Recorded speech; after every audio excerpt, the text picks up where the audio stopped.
Past life regression case study Akash. एक करोड़पति इंसान देखते ही देखते रोड पर आ गया। घर, गाड़ी, पैसा, प्रॉपर्टी सब बिक गए। कर्मों ने ऐसा खेल रचाया कि 200 साल पहले किया गया पाप अचानक उसके सामने आ खड़ा हुआ, जिसे देखकर पैरों के नीचे से जमीन निकल गई आकाश की। आकाश एक ऐसा इंसान जो बहुत अमीर था, आराम की जिंदगी जी रहा था, दुख कोसों दूर थे, जीवन में पैसे की कोई कमी नहीं थी। पढ़ाई खत्म करने के बाद पिताजी का बिजनेस संभाला और आकाश के पिताजी एक बिल्डर थे। बिजनेस बहुत अच्छा चल रहा था। कॉलेज टाइम से आकाश किसी लड़की से प्यार करता था। घर वालों ने खुशी खुशी आकाश की शादी उस लड़की से कर दी।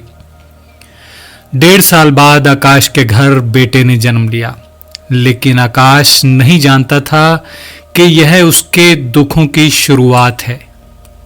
डॉक्टर्स ने बताया कि आकाश के बेटे के दिल में छेद है।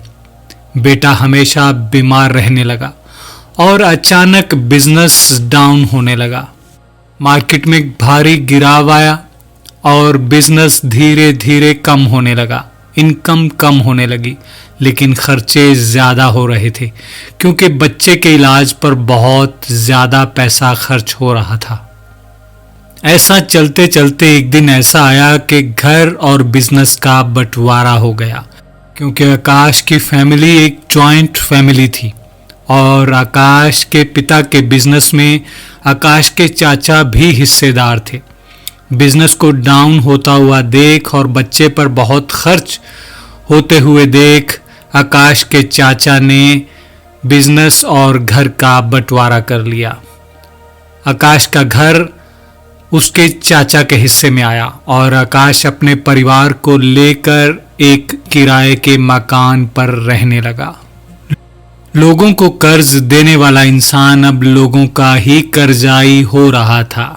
उसके ऊपर लोगों का कर्ज चढ़ रहा था। ठीक 4 साल बाद आकाश के बेटे की मौत हो गई, लेकिन इससे भी ज्यादा हैरान करने वाली बात थी कि आकाश के बेटे ने मरने से पहले अपने पिताजी को कुछ कहा कि मैं अब जा रहा हूं और मेरा हिसाब हो गया। आकाश और उसका परिवार गहरे सदमे में था और तरह तरह की बातें चल रही थी इस बात को लेकर कि बच्चे ने आखिर ऐसी बात क्यों की। समाज और रिश्तेदार तरह तरह की बातें बना रहे थे और आकाश और उसका परिवार बहुत अपसेट थे। इसी बीच आकाश ने हमसे संपर्क किया अपना पास्ट लाइफ रेग्रेशन करवाने के लिए और हमें अपनी पूरी कहानी सुनाई। और उसकी कहानी सुन के ये एक बात बहुत क्लियर हो गई कि आकाश के साथ उसके बेटे का कोई कार्मिक कनेक्शन जरूर था। आकाश ने अपने किसी भी पास्ट लाइफ में कोई ऐसा बुरा कर्म जरूर किया है जिसकी वजह से ये सब हुआ, लेकिन ऐसा क्या किया था, यह जानने के लिए हमने आकाश का पास्ट लाइफ रेग्रेशन किया। आकाश को ट्रांस में उतारने के बाद हमने आकाश से पूछा कि क्या देख पा रहे हो, तो आकाश ने हमें बताया कि वो एक ऐसी जगह पर खुद को देख रहा है जहां कुछ बुनाई की जा रही है, कुछ बुना जा रहा है, जैसे कपड़ा।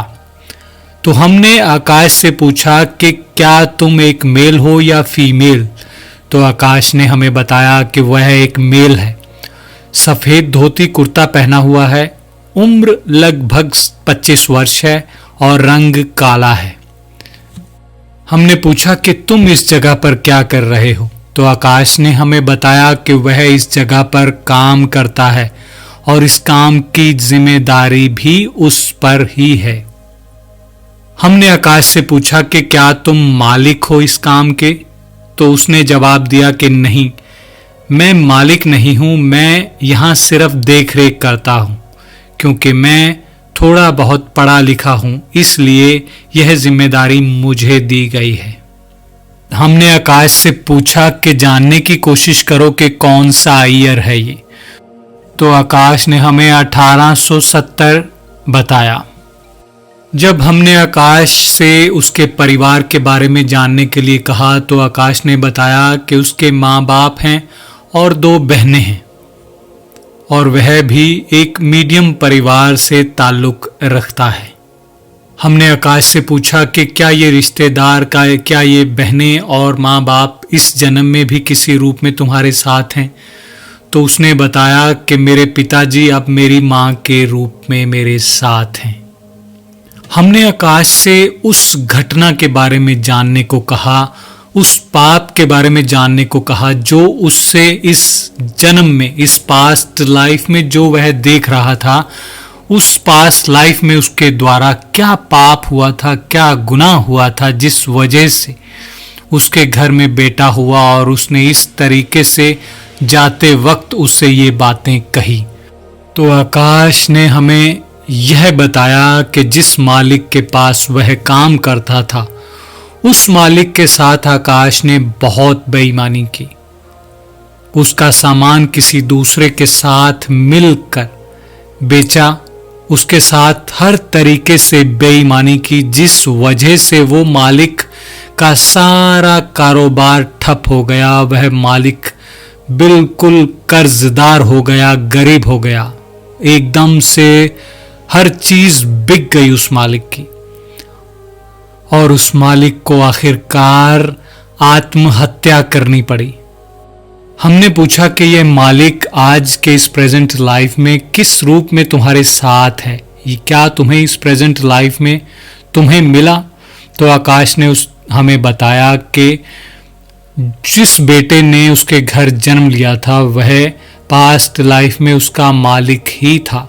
फिर हमने आकाश को उसके गार्डियन एंजल से, उसके स्पिरिट गाइड से मिलवाया और जानने को कहा कि उसके स्पिरिट गाइड उसे क्या गाइड कर रहे हैं। और आकाश ने हमें रोते हुए ये चीज बताई कि उसने किसी का घर बर्बाद किया था, किसी का कारोबार छीन कर, किसी के साथ बेईमानी करके उसे मरने पर मजबूर किया था। उसी वजह से आज आकाश भी ठीक उसी तरह से एक करोड़पति से कंगाल हो गया और उसी इंसान ने एक बेटा बन के इसके घर पे जन्म लिया और जब उसका बदला पूरा हो गया तो वो फिर इस दुनिया को छोड़कर चला गया और जाने से पहले वो इससे ये बात बोल भी गया कि मेरा हिसाब हो गया। अब सवाल यह आता है कि आकाश से अगर उसे बदला लेना था तो इतने साल इंतजार क्यों किया? क्योंकि आकाश के कुछ अच्छे कर्म होते जिस वजह से वो दोबारा जन्म लिया और एक ऐसे घर में जन्म लिया जहां वो बहुत ही अमीर था और अमीर होने के बाद उस बच्चे ने इसके घर अब जन्म लिया और इसकी अमीरी छीनकर इसे बिल्कुल कंगाल बना दिया। दोस्तों, ये है कर्मों का लेन देन। देखो कर्म कैसे आपका एड्रेस ढूंढ लेते हैं। कर्मों से आप कभी भी छिप नहीं सकते। आप कहीं भी चले जाएं, किसी भी कोने में चले जाएं दुनिया के, कर्म आपका एड्रेस खुद ढूंढ लेते हैं। क्योंकि जो फसल बोई है उसे काटना तो पड़ेगा ही और जो फसल हर किसी ने, हमने या आपने बोई है वो ही आज हम काट रहे हैं और अब जो फसल बो रहे हैं इसे हम आने वाली लाइफ में काटेंगे। इसलिए ऐसी ही फसल बोएं, ऐसे ही कर्म करें जिसका रिजल्ट अच्छा हो, जिसका फल हमें अच्छा मिले। दोस्तों, हम 2 अक्टूबर से अपना ऑफलाइन कोर्स करवाने जा रहे हैं। जो लोग भी इंडिया से ऑफलाइन कोर्स करना चाहते हैं 2 अक्टूबर से हम लोग ये कोर्स करवाने जा रहे हैं। आप हमसे कांटेक्ट करके अपनी सीट बुक करवा सकते हैं। और जो लोग ऑफलाइन नहीं कर सकते किसी मजबूरी की वजह से, ऑनलाइन करना चाहते हैं तो वो लोग भी हमें संपर्क कर सकते हैं। और अगर आपके जीवन में भी कोई ऐसी समस्या चल रही है जिसका कोई इलाज नहीं मिल रहा, जिसका कोई सल्यूशन नहीं मिल रहा, तो आप हमसे कांटेक्ट कर सकते हैं। हम कोशिश करेंगे आपकी समस्या को दूर करने की। तो दोस्तों, मिलेंगे फिर एक नई वीडियो में एक नए रेगुलेशन के साथ। तब तक के लिए खुश रहिए और खुशियां बांटिए। नमस्कार।